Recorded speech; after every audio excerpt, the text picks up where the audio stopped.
there's highs and lows, and Santa rides that dopamine wave for weeks, and you sit on a high. And this year I had two events that just crushed my heart.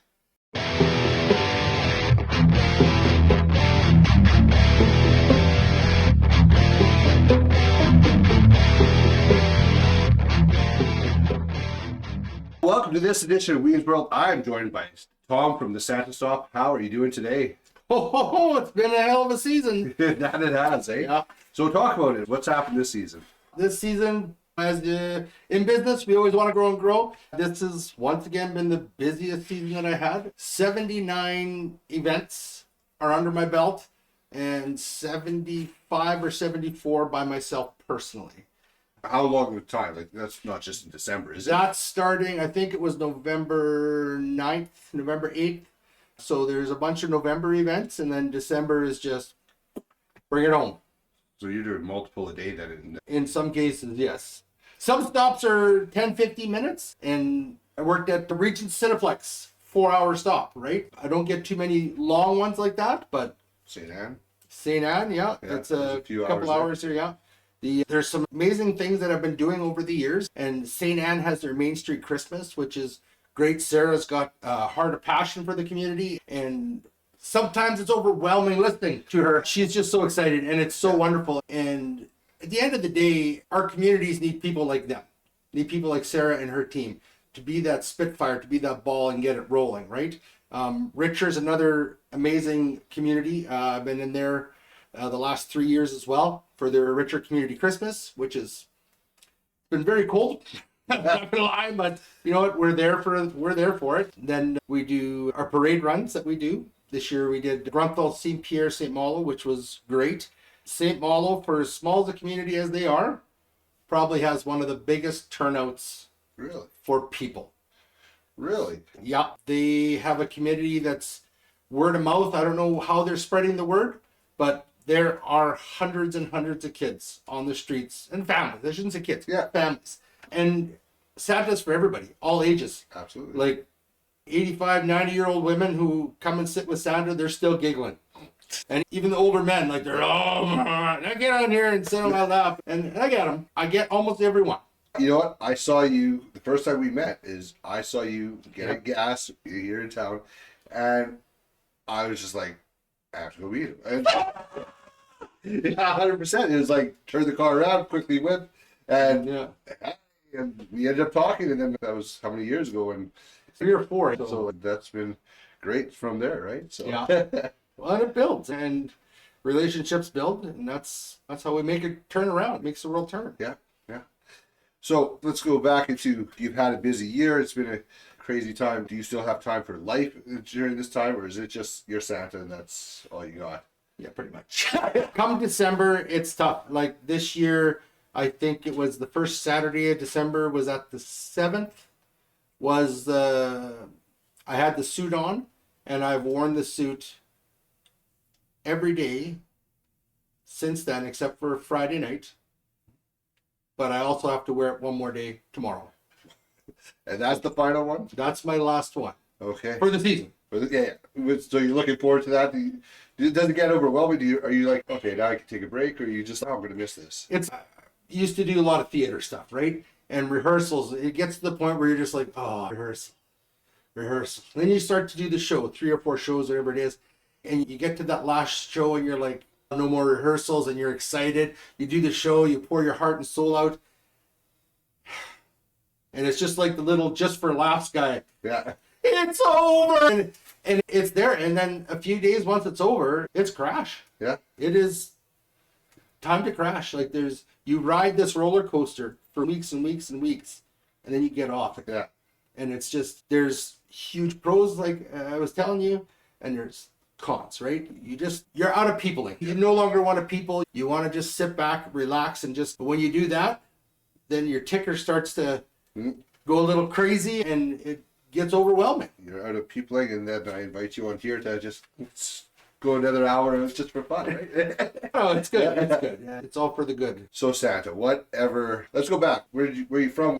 Tell us a little bit of who you are. I'm born and bred in Steinbach. Lived in Steinbach almost my whole life. I graduated, and shortly after graduation, I'm getting out of this town and never coming back. And 4.5 years later, I came back. So you lasted 4.5 years. It was home. Yeah. You know what? And it was just, you long for home, right? Now, I currently live in the Brokery. Okay. Another great community. Hop, skip, and a jump from Steinbach, so that's pretty good. That's where that is. I was a child of a lot of people. Parents got divorced. I was in grade 8, I think, rough in there. It was a rough time for a guy like me, but we overcome, and it makes you to who you are today. Yeah. Yeah, it doesn't make it easy. It's just you got to figure out how to get through some of those things, right? Yeah, I get it. And my first Santa gig event would have actually been Christmas of '86. I was the fat kid. Hey, you want to be Santa Claus? I was like, sure. It was a great night. Yeah. So we took pictures with all the kids, and it was funny. And I just ran into somebody who's like, I just saw a picture of us on your lap. And I was like, that picture still exists from 40 years ago? I was like, oh, wow. But yeah, and then I would say it was about 25 years ago, a friend of mine just buzzed me up. Hey, what are you doing tomorrow? And I was like, nothing. She goes, I don't know, Uncle Ed's not around this year. Do you want to play Santa Claus at our family gathering? And I know the family. I've hung out with them for years, right? Yeah. I was like, sure, why not? And I went and I did it. I had a great time. And I took off the suit and I sat with all the guys and had food and just coffees and stuff, chilled. And he's like, you want to do it next year? I'm like, let's do it. So I did it a couple of years for them. And then a couple other people were like, can you do it for this? And I was like, yeah, sure. And then about 10 years ago, maybe a little bit longer, 12, let's say 12, I started getting more. And it was like, oh, I did 6 or 7 in-home events, right? And I've done some families, like this was our 10th year with one family that I've done, that their big Christmas thing.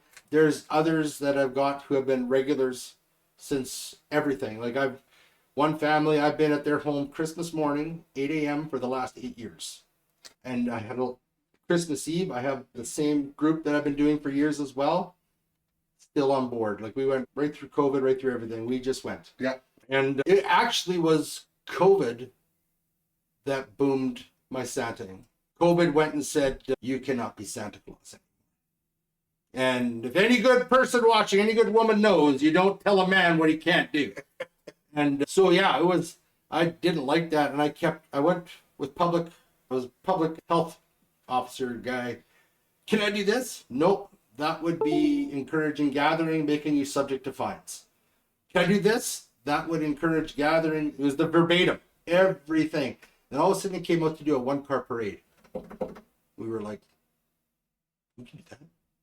So my daughter, her husband, and my sister from another mister, we took a car hauler, put 2x4s up in the corners and just strung lights. It was the cheesiest thing ever, but it was us.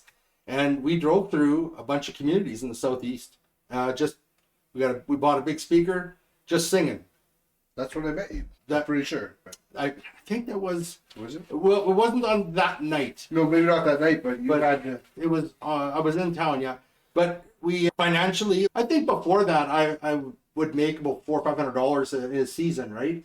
And the COVID year, I think it was about $600 or $700. I was in the red, all out of pocket. There's gas money. There's this. There's that. And kids were like, "We can help." And I was like, "No, this is Santa." They did manage some things, I'm sure, but it was, the whole point was getting that. But that's what blew it up. It got the name out there, the face out there, and now this is year 4 that we've done this kind of thing. And it's funny, even to this day, like there's people, I did a stop today. They said they just heard of me 2 weeks ago for the first time. And they live a block away from me, kind of thing. Wow. If social media, that's our hub. Yeah. If you're not following that, and if that algorithm doesn't kick you into that, you're not seeing it. When we were in Niverville, one of the guys said that he was talking to his sister and she just found out about it today. And I'm just like, how do I make a bigger noise? And so we've got a bit of a game plan, very rough right now. It's not a plan, it's a sketch.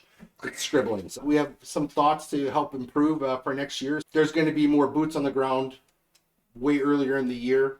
I'm going to do some walk in the streets of some communities and banging on doors, introducing myself, and I'll take a day off of work and get the plug away, and hopefully people can put posters in their restaurants, in their gas station, store, their business, whatever it is, just to try to build. And the big picture is for communities to do something on their own, right? Very big on community and family and whatnot.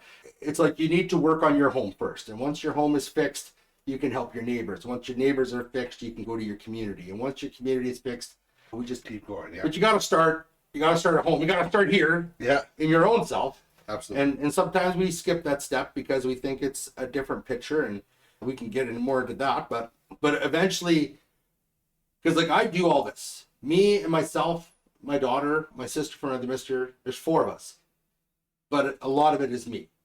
I'm the one who's reaching out to all these people and making contacts and trying to get something rolling. And some communities they've got some good team in there, and they're doing it. Like I said, St. Anne, Richer, St. Malo, fantastic. Like they have people who are very engaged and very much getting that community spirit rolling. And Blumenort does good too. I shouldn't take them out of that equation. But there's some communities that definitely could use a kick in the butt. Yeah. So you know what, guys? Let's get some more community help and let's get it out there, right? This is an event for everybody, and that's where it's at. Yeah, I guess a little bit at the mercy of weather too at times, eh? What happened in St. Anne this year? The mercy of the weather. We've had some days and events with gorgeous weather, and we've had horrible. Like this St. Anne one was the last 2 years. This year was I think our first bit of snow, and it was cold. It was the first we went from like 0 -5 to also -30 like the day before. So it just felt like it was frozen.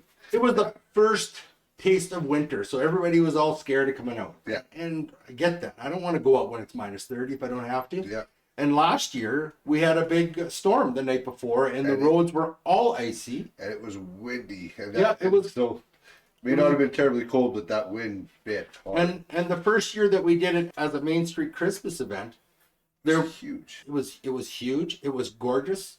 Our feet were wet because the ground was melting. Yeah. The sun was a beautiful day. Like it is what it is. And it's the same weekend.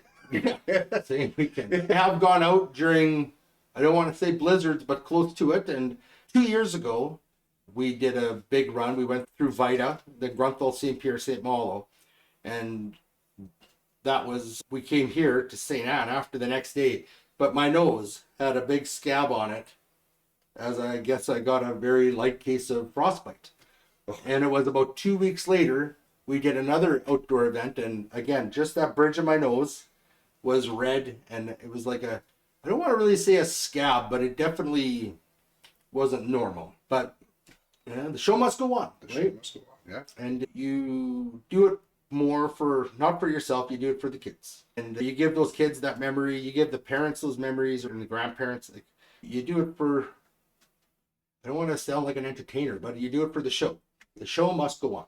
You also realize that you're not just entertaining, like you are making somebody's Christmas. Like a little kid comes up and they're in disbelief because you're there. Like that's Yeah, there definitely are. There was this cute little guy I saw in Ile-des-Chênes.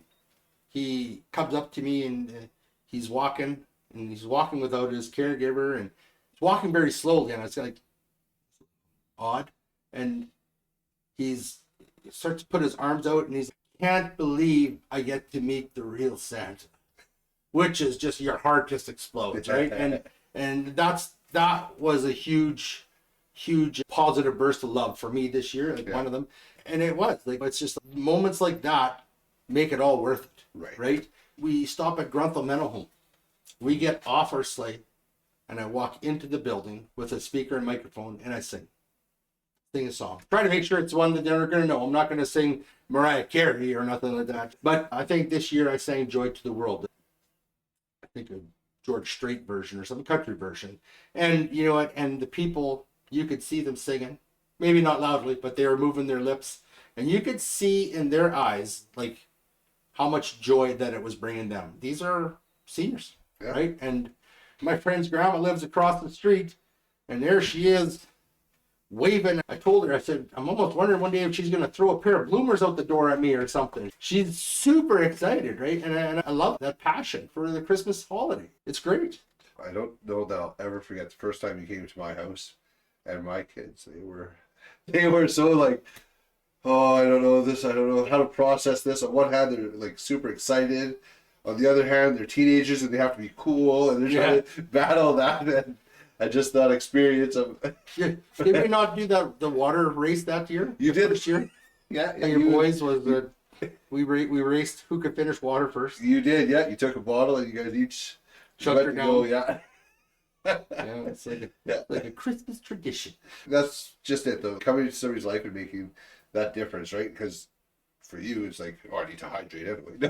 But for other people, it's, man, like, that was some of the jokes that even that you shared, that you impact with the kids, and even you were going on your sleigh through St. Anne, and you made a comment about, Jeremy, you're on the naughty list this year, and I still get bugged like years later. Yeah, actually, I had somebody else come up to me just this last year and ask me, so are you still on the naughty list because of that one? And this is an adult, right? Like, yeah. So it's just like, just goes to show you that it's for everybody, right? It is. That's just it, right? It's something that the impact is huge from all ages, right? So that's something that's really cool to see. But I want to go back, as you talked about how you started. Is there something that happened when you were younger that you're like, man, I love Christmas. This is a Christmas thing. Are you passionate about Christmas, or is this just, where did this come from? Yeah, that's a tough question. I will field it. You're definitely digging. That's okay. Sorry, that's what we're here for. No, okay, so I was a product of the 80s or 70s, but I lived through the 80s. My parents split, and that's a hard time. Sure. Not they didn't split at Christmas, but I can vaguely remember some of my Christmases when I was young. The one thing that I can remember, and I boast about it, was the very first cassette tape that I ever got. It was Christmas '84. It was autograph, sign in please. Turn up the radio, right? And for a person not having any music in his life ever, and my brother gets me this rock and or roll cassette, and that too. Yeah, and then I got two cassettes, and the other one was Huey Lewis and the News, the sports album, which was a huge one for them. So I got a bit of a mix in the genres in there, and I grew to love music. And you know what? And today I was listening to an autograph tune again. It's still there. It's still there. But as that went away, your parents are split up, and Christmas was like, I'm with my dad, mom is elsewhere, and it's okay. Now I'm done, because you can't go hang with your friends at Christmas because they're all Christmasing. So I had a couple other friends who were in similar situations, and I remember I was 16 years old, and I just saw this on one of the Facebook chat groups. Somebody was mad that these teenagers were out caroling at midnight, 1 a.m. or something. I'm like, shit, that's what we did. There was like 6 of us. We got together. We walked through Steinbach, just singing Christmas songs. You know what? We were sure there's worse things you could have been doing. There's much worse. And it's funny because the crowd that I hung out with did much worse. Yeah. I was always the good boy. I left. But it's, you get all these guys who do these things, and you know what? Their heart is where? Their heart is spreading it. But it's not always the Christmas. There's the birth of Jesus Christ, right? There's sometimes there's religion involved in this, right? And not in all cases. And I'll go forward here. Like, I ask kids a lot of time when I have a bigger event to try to help make sure it's something more than just a quick gift and gone. What's your favorite thing about Christmas? Oh, presents, oh, family, and food. I get these things. And then I get a couple of kids who sit there and say the birth of Jesus Christ. Warms my heart. Yeah. You know what? And I'm just like, I'm glad that there is still people out there, and there's people who are saying that is more important than a present and this and that. But yeah, it warms my heart. So like, going back and then into my young adulthood, like, Christmas was, it was whatever, just another day. One of the best Christmases I ever had before I had kids, we'll say.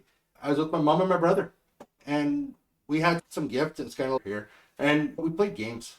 We hung out. We played games. It was simple.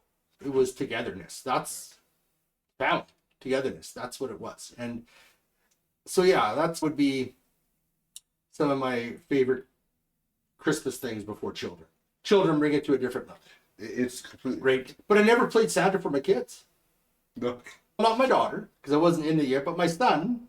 Not that he got to see me as Santa Claus, but it was a Facebook memory the other day. Love those things. He was at his mom's place and his sister was there, and I dressed up and I walked past their living room window. So all that he got to see was the red body go by, and he, we're not asleep yet, we're not going to get gifts, and he's panicking. And so not that I got to experience that, but his sister got to experience that, which was pretty cool. And I think that's one of her favorites too. Shouldn't maybe speak for her, but I know that she enjoyed that as well. And like I said, now he's 16, right? And last year can I borrow your Santa suit for school?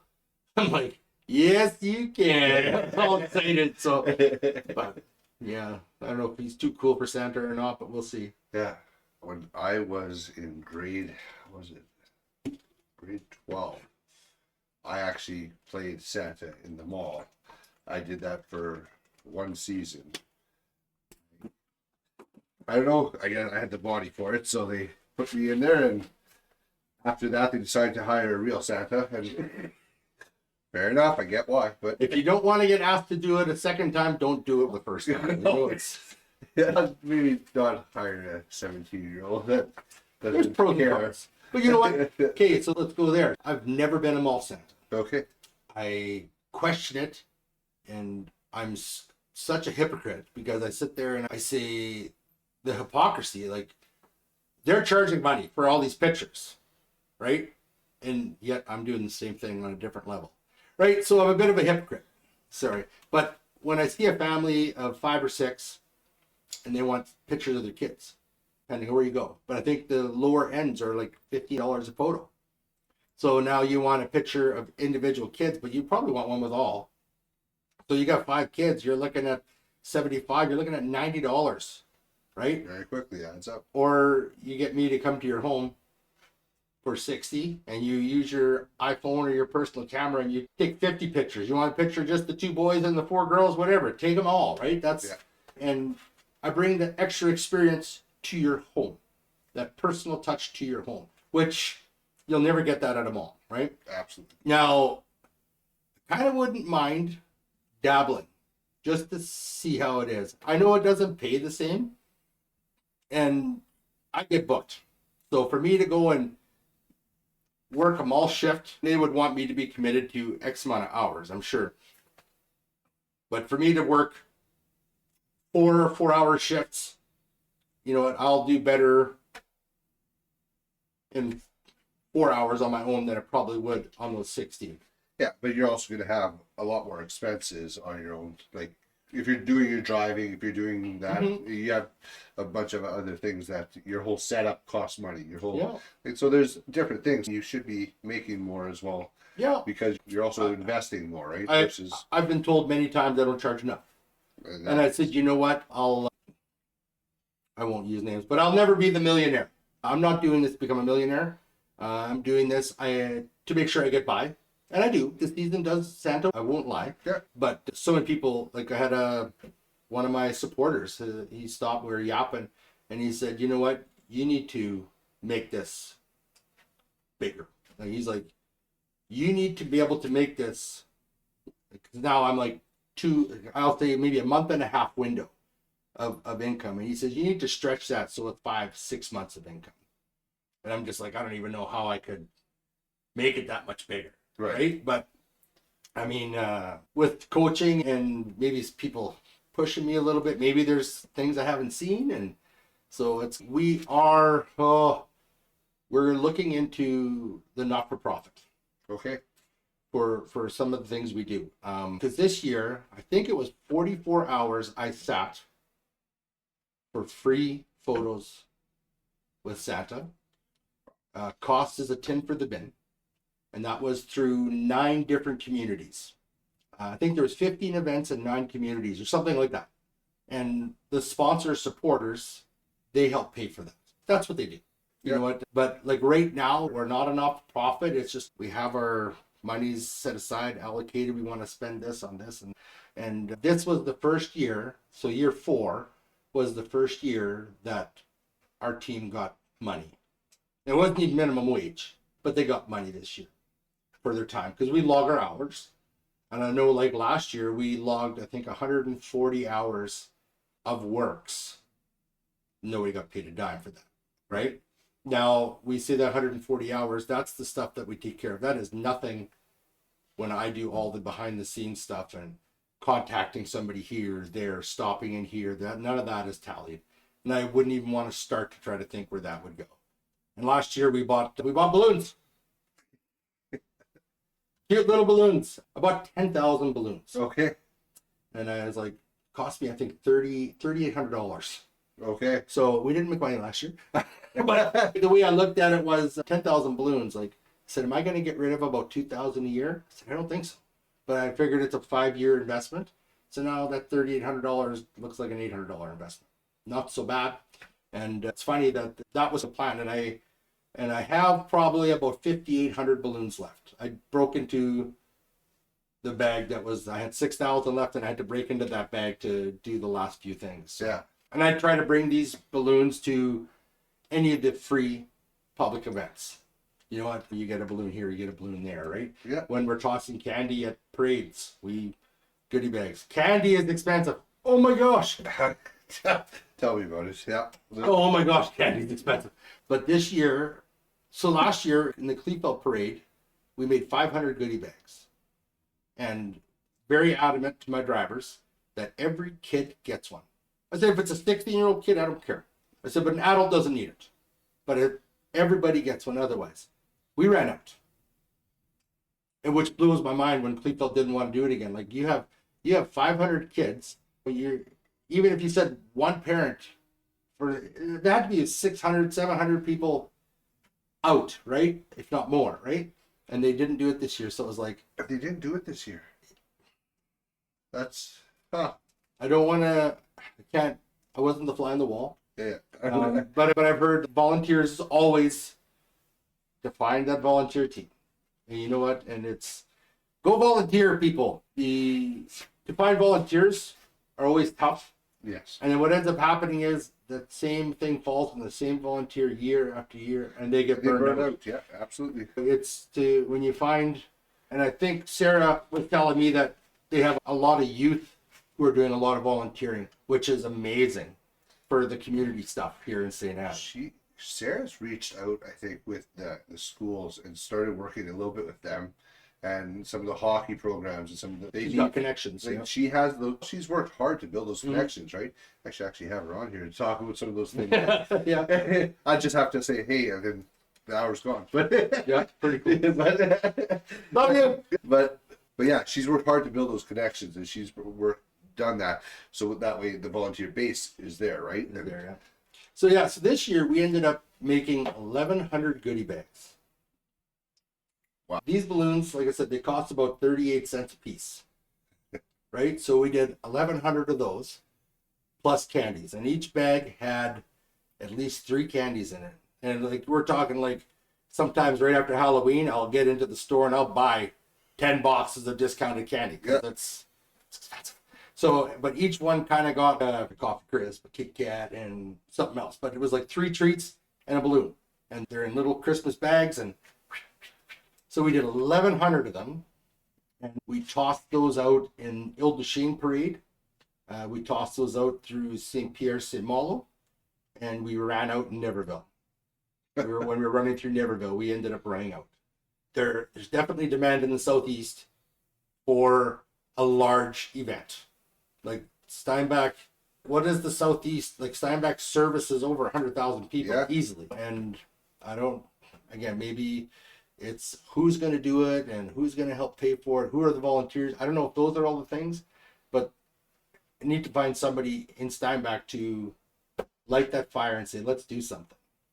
Because the opportunities there. The options are there. The ideas are there, right? It's just to have the right person to jump on and say, yeah, we're going to take this on. And we all have roles. We all have gifts and talents. That's not my talent. My talent is put me in that room and I'll entertain. Yeah. But for me to go and do all the legwork and book the caterer, that's not my world so much, right? Not to say that I just want to show up for the party, but that's what I know it well.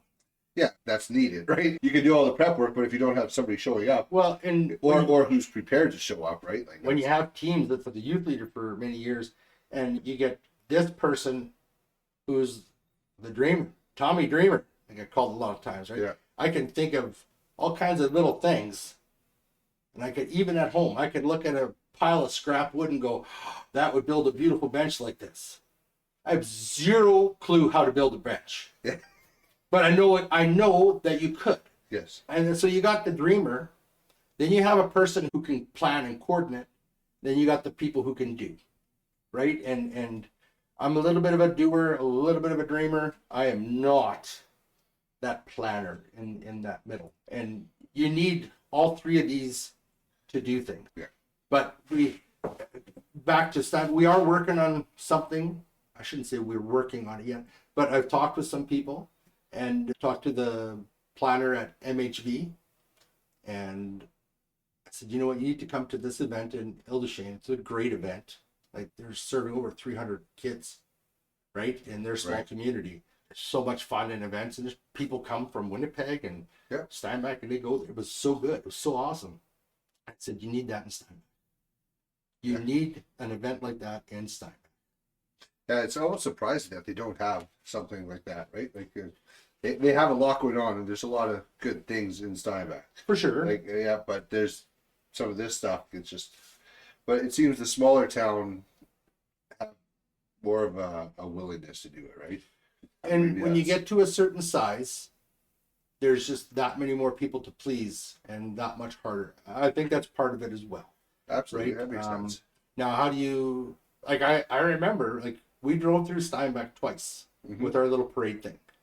And the first year I got on the sleigh at 3:30 in the afternoon. I did not get off until 8:30. 5 hours. My beard was one solid chunk of ice. Like, it was crazy. We drove through, I worked at the city. I was at the garbage shop. So I know the garbage routes, right? Yeah. And we drove through multiple sections of each garbage route to nothing, to emptiness, and you're pouring your heart and soul for this performance and nobody shows up. Like, it's just a buzzkill. And we did it a second year. We tried to focus a little bit more to try to, we're going to do this. We're going to do more here, so maybe can draw you from these other areas. No. They said, my little St. Malo has more kids than Steinbach. I bet big money on it. And I was even surprised, like you said, Kleefeld, when was it? Not too long ago. It was still early fall. I was driving through there, and I literally was on the brakes almost the whole way through this one street because there's so many kids everywhere running around. Yep. And you're like, oh, I don't want to run over kids. So, like, how do you... People frown on that. Well, yeah, you know, it's not something that is looked positively on. So, but... that's why I was surprised when you said you didn't go there this year. So, well, we did. I went to the day. Like, now I've planned my whole. Every community has me coming to it in some way, shape, or form for free photos, except for Cleveland. Crazy. So they got a new daycare there, the Happy Hive. It's a nice looking daycare. It's right at the park. Yeah. And they inquired about a Santa, and yeah, you want Santa for a few hours? It's going to cost you money. Let's be real. It's not free. And I in turn went and I said to them, you know what? I said, I will come and do it for free. I will find a sponsor from the Kleefeld area and we will do it for free for you. So you don't have to do any legwork. You don't have to go and find someone. I'll do it. And I reached out to 6, 7 businesses. Now, I say reached out, not boots on the ground, right? It's hard to get there, but through phone calls, emails, website, crickets. So it was my son-in-law and his brother share a company, Steinbach Tree Services. They live in Kleefeld. Their kids go to Kleefeld School.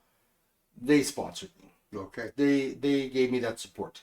Want it coming from them, but I took it and we ran it. So we've I try to find support in every community, and some communities are tougher. Naperville is a tough egg.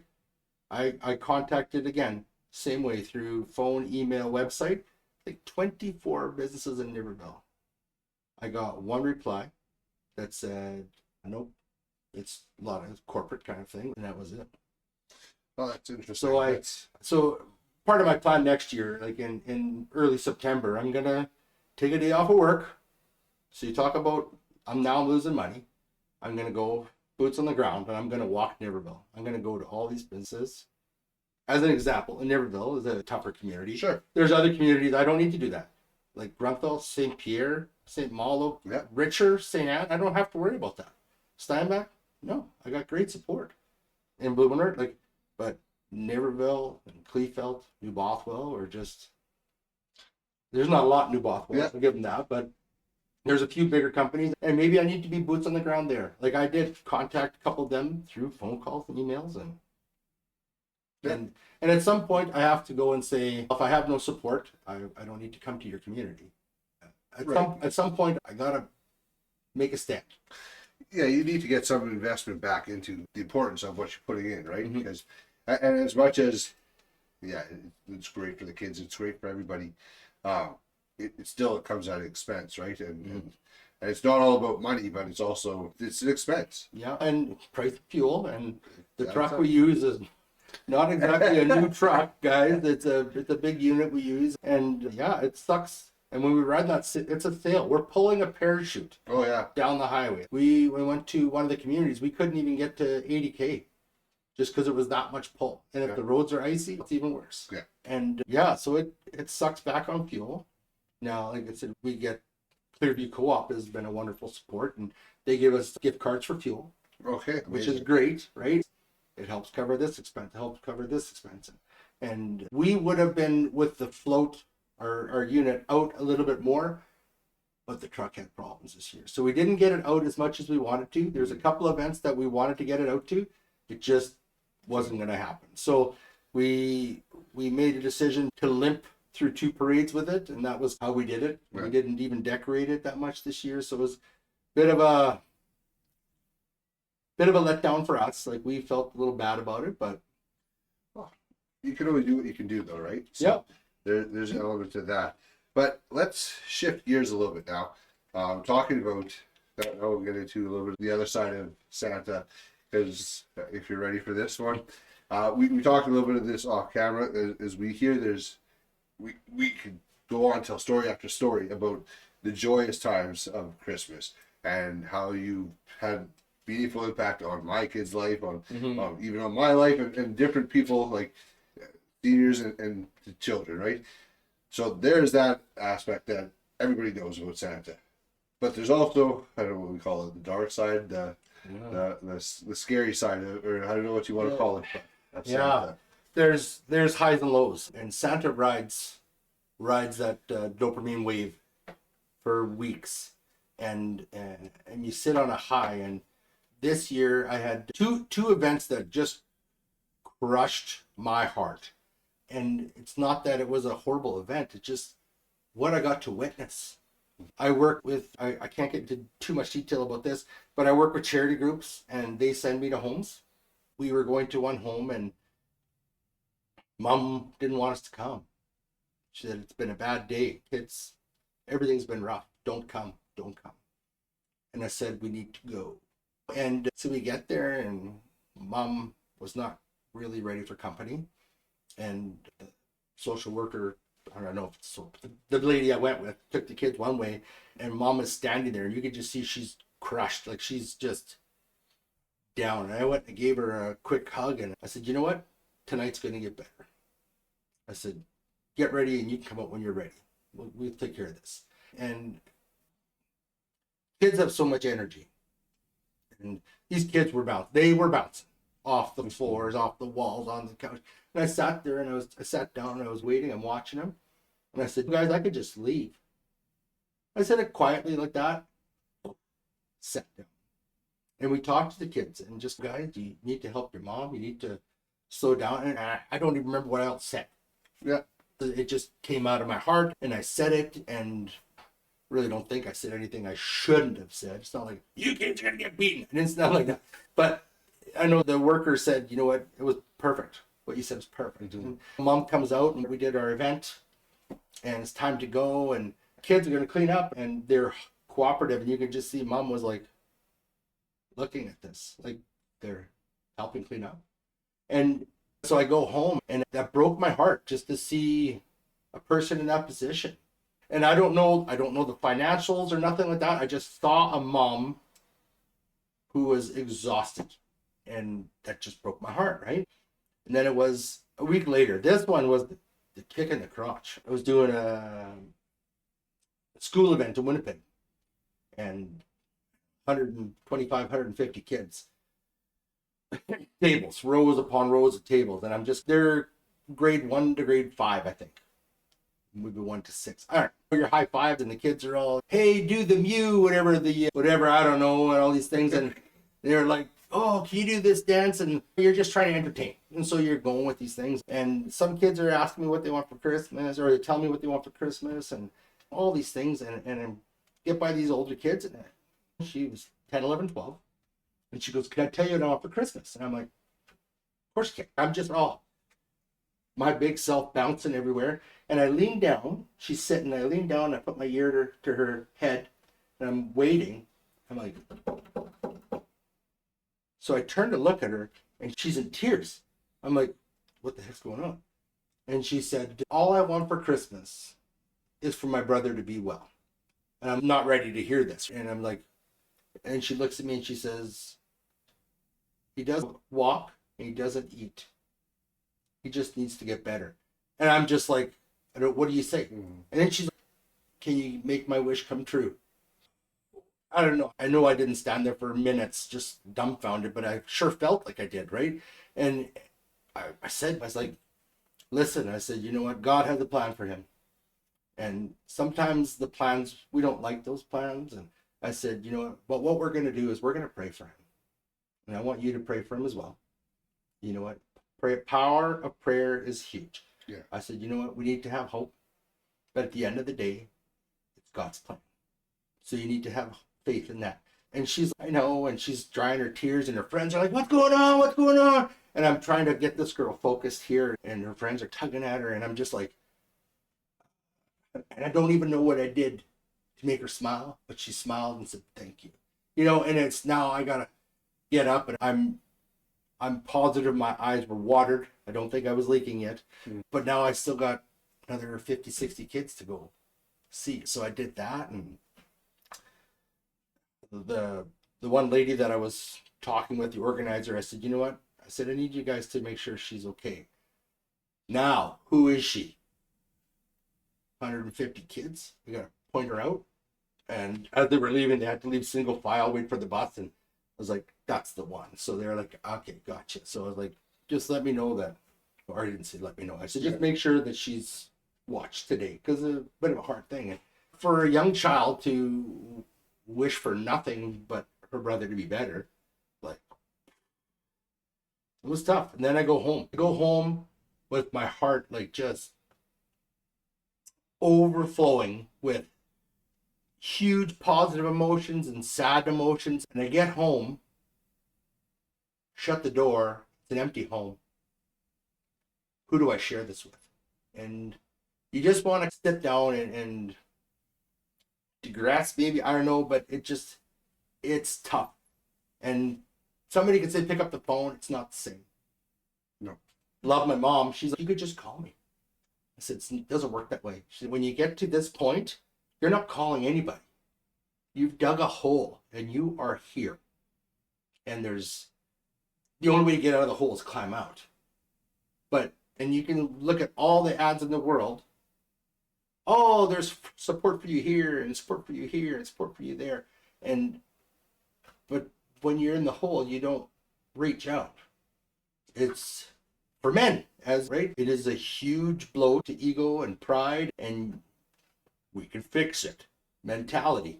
And no, we can't fix it. So I sit in a hole, and usually after Christmas, the wave starts coming down. And like I said, I'm busy today, I was busy yesterday, and I have one more tomorrow. and it's New Year's Eve. Not that I'm going partying or anything, but a week from now, I'm going to be in a hole. I will be in a hole. I will not want to be talking with a lot of people. It's just how it works. And I'm not saying it's the right answer, but that's how it is. When you have a partner, it's different because you can share it. You can share those burdens with somebody. Right. And like I said, over the phone, it's not. But even there, men typically don't want to burden somebody else. They'll just hold on to it. That's not right. But let's be sensitive here. Even to go home and just be with somebody is huge. Absolutely. You know what? You don't need to talk. Yeah. Just be with me. We don't need to be doing whatever dirty, nasty, sexy time. Even just like you're sitting on a couch and you're just reaching across and just your foot is up against me. I know you're there. Yeah. I know you're there. And when you don't have that kind of stuff, that's the kick in the crotch. It's very lonely, isolating. Eh? Yeah. So, like I like to stay as busy as I can. That keeps me riding the dopamine wave. Yeah. And then, like I said, and when it's all over, it's done. And then I crash. Yeah.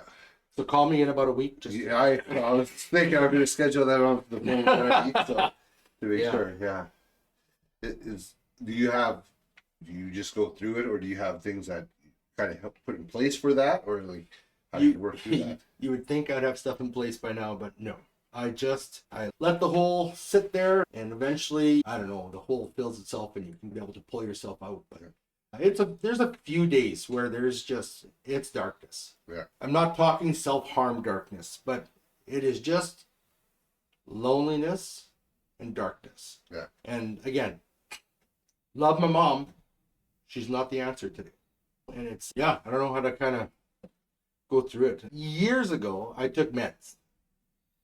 Took meds for stuff like that. And this was before Santa Claus, right? And I was tested for bipolar and all that stuff. And no, I wasn't bipolar, but they said I was probably, as a child, a little wild, just never diagnosed like today's kids are, right? Right. I know my mom had spoken, the doctors wanted me on Ritalin because I was bouncing off the walls all the time. And she's, no, it's just a kid with energy, right? That's what I see. I see kids with energy. Yeah. Just got to find a way for it to burn. But what ends up happening, bipolar, you ride this wave that goes like this. Then you take those meds and you end up doing this. Which is, some people think that's great. But there's none of this anymore. Yeah. And this is awesome. But when you want this, you need to take this. Maybe it's the way the world balances itself out. Maybe that's the plan. I don't know. But it is, like I said, with my Santa, if this is the line, the flat line, you know what? I run like this for the whole month of December. And then after December, and I sit. I don't ride. I don't bounce. Right. And then I slowly get back to my base, right? So it's a matter of keeping myself busy. That would be the trick. I go to bed early. That's part of my mental health awareness check. I go to bed. You know, and I had a day and it's like 7:45, and I'm just like, I know that my brain is starting to fire up and get ready to start overanalyzing. I go to bed. Part of that probably is being, because you on such a high for a month and a half of pure adrenaline, that the adrenaline is kicking down too, right? And all that. And so you probably need a recovery time as well, I imagine, right? Because Mexico it is! Mexico is, right? No, but there's probably an element where it's, okay, mentally, because you always have to be honest. After you can't be off. You have to be present. You have to, and you might, that just might be you're thriving in that. But at some point, I think it just wears you down where it's, okay, I need to rest and recover. And the rest and recovery can get dark. Yep. And that's that aspect of it as well. And like I said, we get through it. We find a way to get through it and do it all over again. Yeah. So I get jokes all the time. Maybe you need to run a Cupid business and then an Easter Bunny business as well, just to balance the seasons. And I said, I don't know if that'll go well. I just want to see you in the diaper. It's been done. It's been done. I did a Cupid thing years ago. As a Halloween thing, and I wore a diaper and that. Yeah, it was whatever. Way back when. I did an Easter bunny thing for work. Okay. Way back when. 6 foot tall Easter bunny with a mustache. You know, it's scary. Before the beard. Before the beard. Okay. You know what? It's interesting that and thanks for being open to sharing that, because that's not an easy thing to share. I know a lot of people that are like get nervous about that kind of stuff, especially men's mental health. And something I'm very passionate about in that, and so I really do appreciate you sharing that.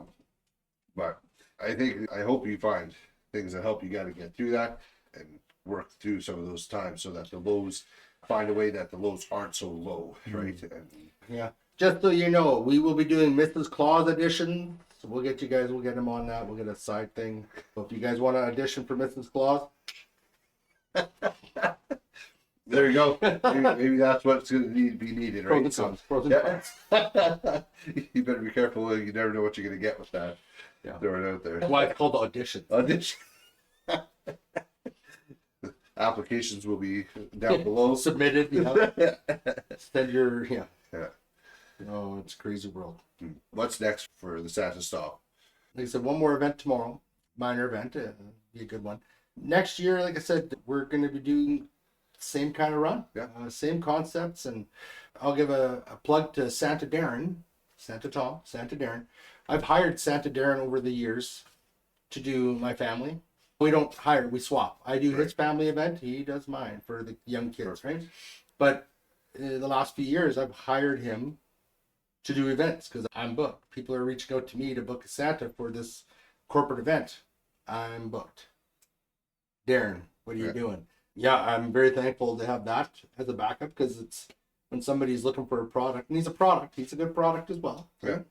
Definitely can't have a poor product running my name, right? But to grow is always the concept, right? I would love to be able to be bigger and put him, for example, right through it. Let's do this. And run it. And maybe I need to at some point start thinking I can't do everything. Maybe the day will come where I'll sub this out to somebody else or something and just go from there. And the next, not this winter season, next winter season, I want to plan a getaway and go. We went to Mexico. I was very spoiled. I went to Mexico twice last season. Oh, wow. Once, my brother, he paid for me to go, and I already had a trip booked. My brother was going to go alone, and he was going to spread his wife's ashes. And I'm like, he can't be alone. I love my brother. We're different people. And even my mom was like, how are you guys going to do this? Because we're different. Yeah. And I said, we just do it. That's all there's to it. And we have different ideas for fun, entertainment, and this and that. But one thing I do is I bring my hat, my glasses. My shorts look like they're red. They have a belt on it, and the bottom cuff it looks like it's a printed fluff. And I get people wanting pictures left, right, and center. And somebody's, we need to get a shirt, pictures with Santa, 10 pesos or something. I'm just like, no, it's not what it's about. And I get stopped by young and old again. It was pretty cool. Like when we went, it was, some of those things were just, one kid was like, Dad, if he's Santa, he's going to know my name. And Dad looks down and says, Brian, you're not supposed to bother him. And he goes, Dad, he should know it. And he looks at me and he says, what's my name? And I go, fine, Brian. Shocked. And then he's like, if you know my name, then you know my brother's name. Where is he? He's over there. Let's get him over here. And he yells out, Philip, get over here. So he comes and he goes, what's my brother's name? And I go, Phil. Like it's nothing, eh? Dad's laughing, kids floored, I win, right? Like, kids doing that all the time. If you're the real, I send them on holidays, just like you. If you're the real Santa, and then Dad in the background is mouthing, or whatever name it is, and I don't look at him and say your name is Brian. I'm just talking, and I'll throw it in there. I was like, blah blah blah blah blah. Brian, what's this that? And he's like, all of a sudden, and even in the airport, we're leaving. This guy comes up to me and he's like, hey, were you at Barcelo? I'm like, yeah, it was. My sister got a picture with you and the kids. And I'm just like, what? And he shows me this picture, and I'm like, yeah, I remember that. And he goes, can I get one? And I'm like, sure can. But young and old, and can't speak English. But they all want Santa. And the one trip we were at, Santa Claus! Santa Claus is what it was. And so there's a bunch of Mexican guys there, and they were talking to Santa through Google Translate. This is not promoting Google by any chance, but or on the phone, Google Translate. But it was good. Like, it was those feel-good moments, like walking the beach and little kids coming up to me and stuff. And you know what? Somebody might say you're a creeper. No, I don't think I'm a creeper. I love the love of a child is so honest, and it is huge, right? Yeah. And to see their hearts grow and smiles and stuff, that's worth every penny. Every penny. What I'd like to do, I'd like to go back annually to a place. Maybe I can get a deal with them and work on something. At the beginning of January is when they celebrate Christmas. I go there like right after New Year's, and I go there, and maybe I do something at the resort, and maybe I get a little bit of a discount. Who knows? That's how you expand the Santa into the new year. The world tour in the world. Going to Mexico to do that'd be an opportunity and a half, eh? Yeah, it would be. It's pricey, right? You can go and get seat sales and stuff, and I've done Mexico at a gated resort, and I didn't say gay. I said gated. Not that there's anything wrong with that. No, but I've also gone to, when I went with my brother, we went to a town. We went to a community. Okay. We went to Mexico. Okay. Real Mexico. Where you walked off the hotel and the street was cobblestone. It was just like, I'm gonna die here this week. This is how it ends. This is how it ends. And I remember like the one night, my brother went to bed early, and I was like, not ready for bed. So I'll walk on the beach, whatever, something to do. So I walked on the beach and ended up running into the Gila family's kids. Their kids were on the beach having beers there. Yeah. Right? The adults were all inside, and the kids, hey, Santa Claus, come here. They can speak a little English. So I had a couple beers with them, and I just walked back. They were like right next door to where we were, whatever. And the next morning, Jorge is there, and he's, hey, what'd you guys do last night? And my brother's, I went to bed. So yeah, I went for a walk down the beach. He stops and he looks at me, puts his hand on my shoulder. He goes, you're by yourself? I'm like, yeah. He says, after dark, he says, you don't go on the beach alone. No, it's not safe. I'm like, I don't know if I want to be here anymore. And I was just like, what the hell? My brother, what are you trying to kill me? But he'd been there. He'd been down there 5-6 times, wherever it was, and they loved it. Him and his wife, right? Yeah. But yeah, that's not for me. I prefer the gated community. A little safer. Yeah. Absolutely. I prefer safety over being killed. No problem. It's just one of those things. Last time I was there, it didn't matter where you were. There was trucks with guys, armored trucks driving past up and down the street. And you're like, oh, good for them. One time, well, it wasn't the army. It was their form of police or whatever they're calling. And they had big automatic weapons. Oh, yeah. Yep. They were holding on to them nice and tight. And I'm like, don't piss them off. Jaywalking? Not here. I'm not. Nope. No. But with everything, there's pros and cons. There was some amazing things there too, and great sceneries, of course. Sure. Yeah. So, do it again. Yeah. Awesome. So, anything else you want to share yet before? Oh, sharing means caring, eh? So let's see here. What can we share? 2024 has been a shitty year. I've heard that from a lot of people. Pardon my French.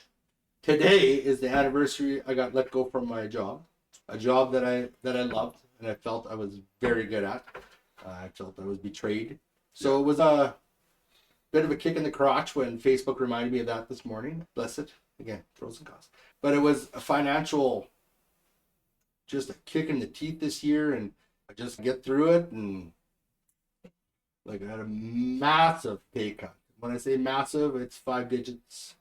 Where I'm at now, I'm still over 20,000 less than where I was. Wow. And you think that the maintenance department, child support stuff, you think they give a rat's backside that I'm making? Nope. You can just get refiled and take it to court, because I have money for court.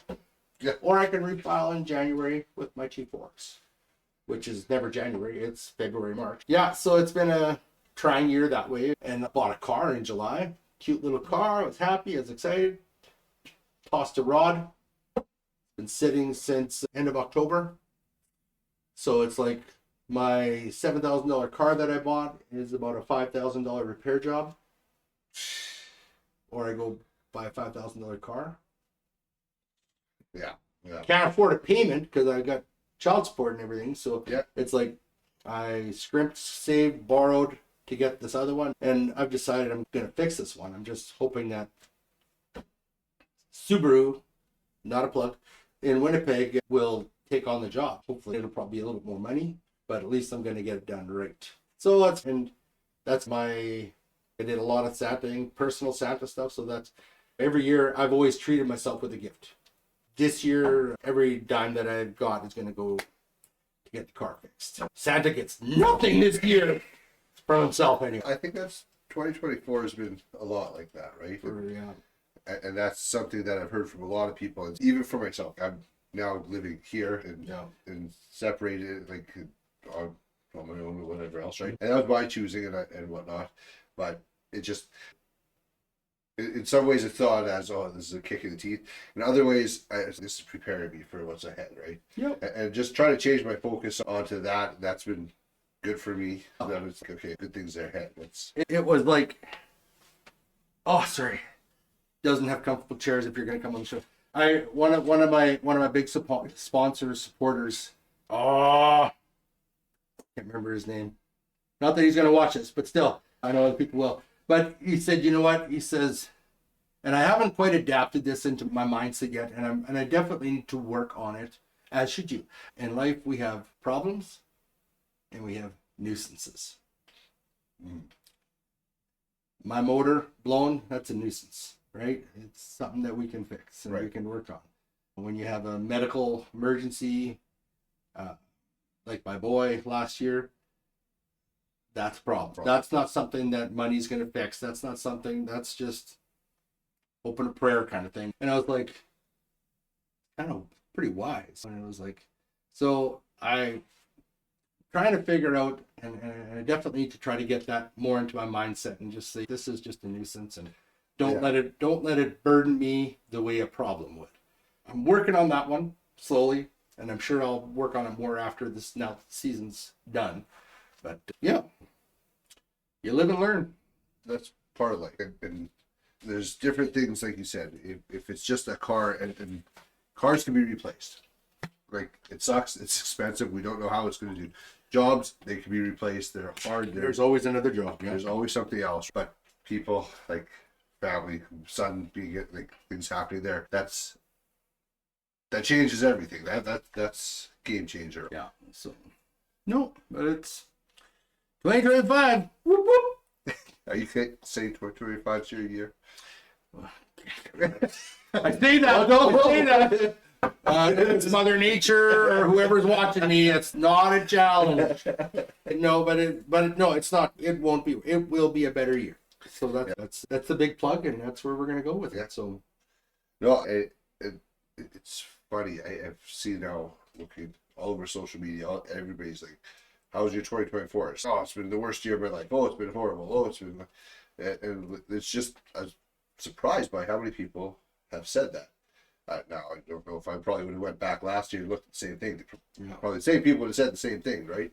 But it's interesting how there almost seems to be a tinge of optimism going into next year from those people.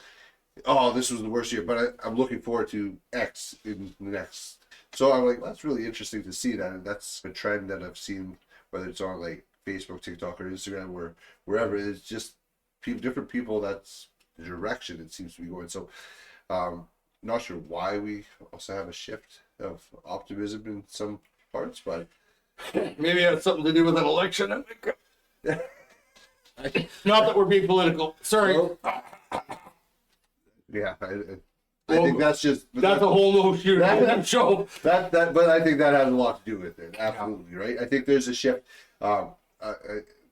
With every political shift, there is change. But I think that as time goes on, the pendulum of life goes back and forth, right? And I think we hit a certain point, and things are like we've gone a little bit crazy with life in general, right? Over the last number of years, things went like, how do we get to this? It doesn't make sense.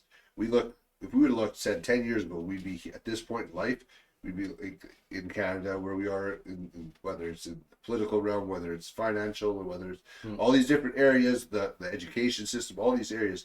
If we would have looked 10 years ago and said, this is where we're going to be, we'd said, not a chance. And we're swinging back, and I think there's a little bit more optimism. Let's get back to more of a normal sense. And just talking with different people, there seems to be a sense of saying, hey, let's go back to the more traditional way of doing things. Now, you still have the people who are doing whatever they're doing, right? And social media is still going to be something where the minority is going to have a loud voice, and that's just going to be the reality of it. But I think, for the most part, people are just like, okay, we want to live our lives. We want to just enjoy life. We want to be able to get back to not being so burdened by finances, by what we're supposed to say, by this or that. We want to be able to just go back to living lives. Whether we want to go to Mexico and have a good time there, whether we want to go to the lake and enjoy that, whether we want to sit together as a family and do that, whether we want to get together with friends. We want to just get to a simpler place in life where it's not so complicated. And it just, and maybe I'm the naive one in this, but I sense that we're headed back to that direction now. And so I think that 2025 is the optimism of that, right? Like I said, maybe I'm the naive one in this situation, and that very well could be, but that's where my viewpoint is. It's got to look positive. That's the big thing. Yeah. And take it from there. Yeah, exactly. All right. On that happy note, we want to thank you guys all for watching. Now we're going to be out of here, and we will see you on the next episode. Oh, Merry Christmas!